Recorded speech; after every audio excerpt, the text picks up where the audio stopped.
over there देखने पानी।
Итак, всем привет, друзья, на связи печной мастер Александр Бушуев. Сегодня у нас какое число?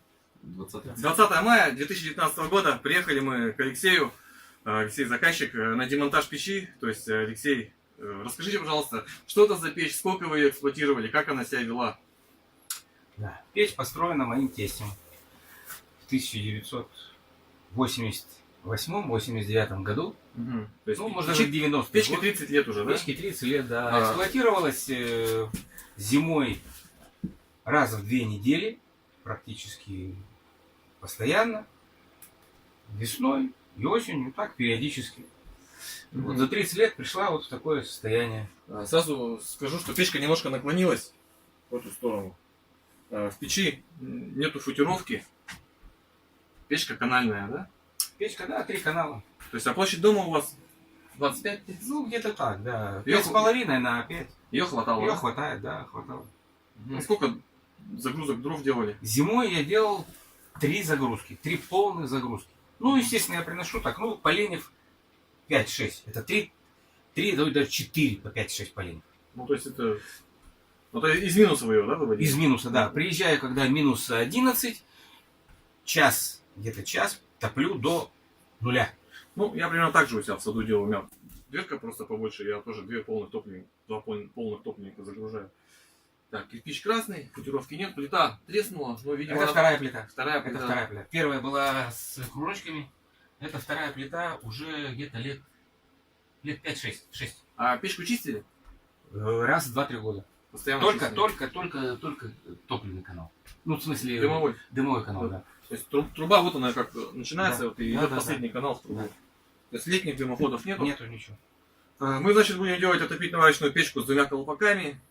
Будет у нас прочистная дверка, также стоять на подъемный канал, на трубу.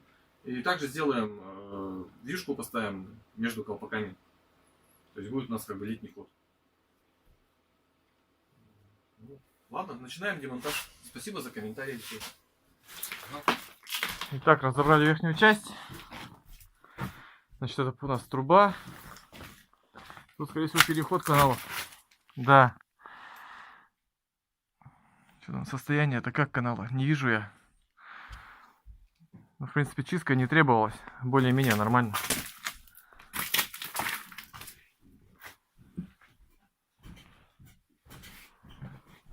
Так, а еще раз обратимся к внутреннему устройству.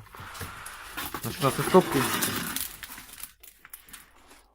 стопки газы идут, скорее всего, сюда, потом поднимаются вверх, четверик, потом опускается вниз, уже пятерик, потом поднимается опять по четверику. Почему сделано так, я не понимаю.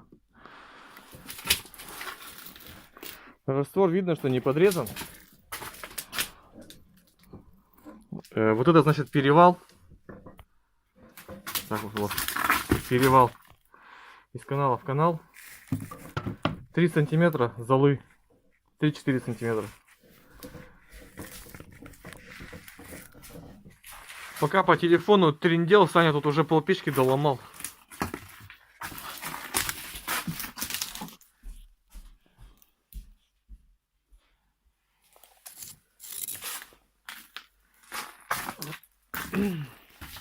Итак, значит, очередной топливник без футировки. Снимай там те кирпичи.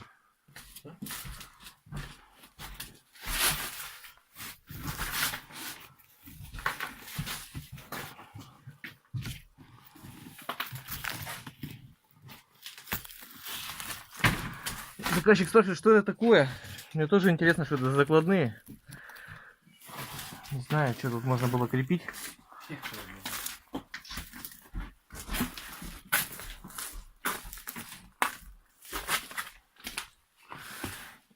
Здесь вот тоже сантиметра на 3 разрушился кирпич. Да, от температуры, скорее всего. Да, конечно. Скорее всего. Поскольку газы здесь идут, самое горячее место, весь кирпич здесь разрушен, половинки, раствор, глина покраснела. Так, время у нас 4 часа, разобрали, заказчик все пропылесосил. Сейчас пошел град на улице. Заказчик сказал, там есть слой рубероида под кирпичом, я еще на всякий случай один положу и начну с верхней точки. Итак, друзья, печку мы сломали, поскольку у нас уже печка была, и мы будем выходить в то же отверстие, да, значит, нам нужно пристреляться по старым точкам. Я отвешивал угол, и у меня получилось, нужно мне подрезать пол. Я с заказчиком этот момент обсудил, заказчик сказал, давай сделаем так, как есть, вот, а сверху трубу немножко сместим. На этом как бы и обусловились, что будем смещать трубу. Сейчас, значит, я беру за базу ближайшую стенку, наверное, вон ту, гоню линию прямую и строю прямой угол. И, соответственно, потом уже ловлю диагональ печи. Как всегда, начинаем откуда? Правильно. Пишем в комментариях, откуда начинаем, с какого места начинается кладка. Итак, ребятки, первый ряд мы положили. Немножко лайфхак расскажу. В общем, я с верхней точки прогнал, все у меня в плоскости. Дальше мы начинаем строить прямой угол на плоскости. За базу взял стенку, проложил линию, построил прямой угол. Можно рулеткой, формула 3, 4, 5. Цифры подставляйте, умножайте. Получается, ну, у кого есть угольник, пользуйтесь угольником, большим только. Значит, дальше такой момент. Я всегда кладку начинаю вот с этих кирпичей. Потому что, ну как сказать. Либо, если я начинаю в ряду, когда целые кирпичи, нужно делать подрезку. Потому что два кирпича вот так вот, когда идут, получается между ними очень большой шов, что, соответственно, некрасиво. Поэтому этот момент сразу нужно держать в голове. Либо кладем всегда с такого расположения, кладку делаем, как вот здесь у меня сделано. Либо делаем где-то насухо кладем со швами, меряем размер и с подрезочкой сразу выкладываем линию прямую. То есть, когда четкое количество кирпичей, да, как 4-5, то нужно делать подрезку обязательно. Вот у меня вот этот кирпич подрезан в этом ряду. Этот момент нужно держать в голове всегда. В принципе, прямой угол стоит, по диагонали мы промерили, получилась разница у нас 2 миллиметра. 2 миллиметра разница получилась. Допускается до 5 миллиметров. Если больше 5, то нужно корректировать уже диагонали. Сужать там какой-то угол. Смотреть, где расхождения произошли. Поставили мы дверки. Начал формироваться у нас канал. Колпак и подъемный канал. Будет рассечка потом в этом месте.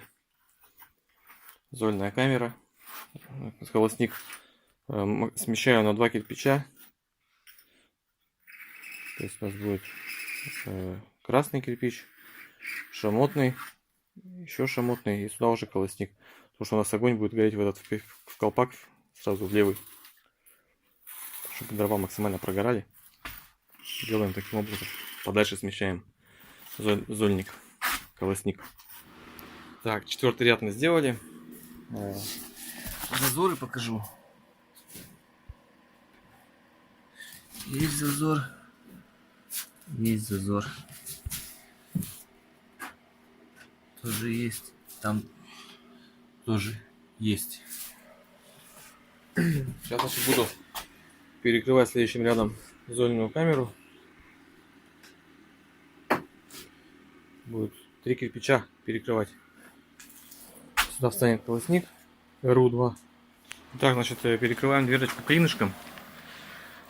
Режим на клин 45 у меня. Ну, там без разницы сколько градусов давать. Просто станок поворачивается на 45. Я езжу 45. Диск, кстати, на станке поменяли. То вот уже все устал диск, перестал резать.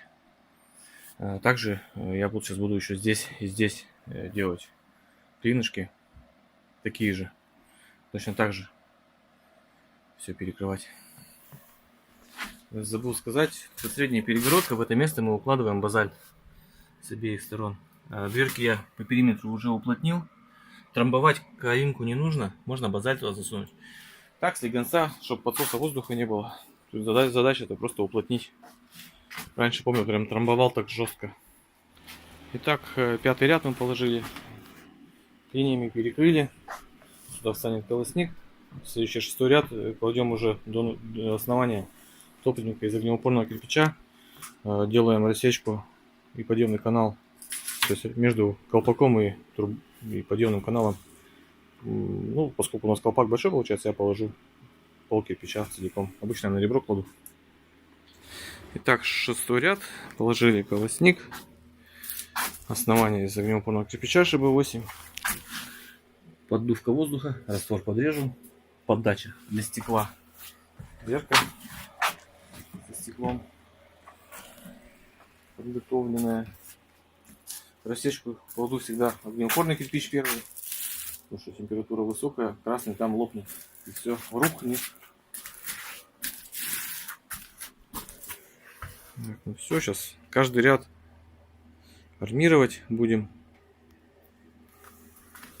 Забыли сегодня гвозди специальные армировочные. Будем выкручиваться как есть. Так, здесь у меня 3 рядка подвертка. У нас получается уже 8-й ряд я выложил. Дверку поддувальную перекрыл клинышком. Дверка прочесная. То есть каждый ряд в районе топливника я армирую на банных печах и по желанию заказчика. У себя, например, для сравнения, я тоже, когда топку перебирал в саду, тоже армировал каждый ряд кладки. Значит, шамотное основание, дно топливника делается через компенсационный материал, базальтовый картон 5 мм. Средняя перегородка у нас также идет через базальтовый картон. Рассечка к внешней стороне тоже базальтовый картон я прокладываю. Между, значит, вот этими вот кирпичами, куда дрова закладываются, и внешним зазор для дополнительного обдувки, для дополнительной подачи кислорода, для обдувки стекла. Там кто-то пишет, что это не работает, но я считаю, что это работает. Мне нравится, по крайней мере. Здесь у меня колпак получается. Выход газов будет сюда. Хайло.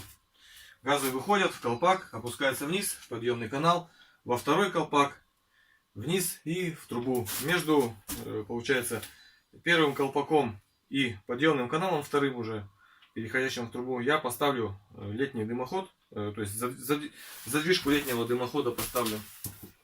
Итак, значит, 10-й ряд. Выход газов из топливника. Формируется второй ряд футировки. Саня отрезал плиту. Саня, убирай ее в сторону, она нам пока не нужна. Я буду класть через 2 рядка.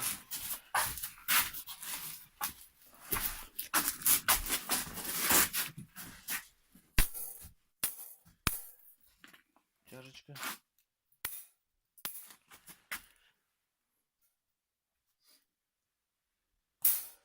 Тут чуть-чуть перетянул, кирпич у меня сорвало, пришлось немножко переделать. Пока учитель ушел на соседний участок смотреть печку, я собрал, начинаю собирать перемычку, сделал вот такие отверстия в кирпичах. Вот. Он придет удивиться, надеюсь.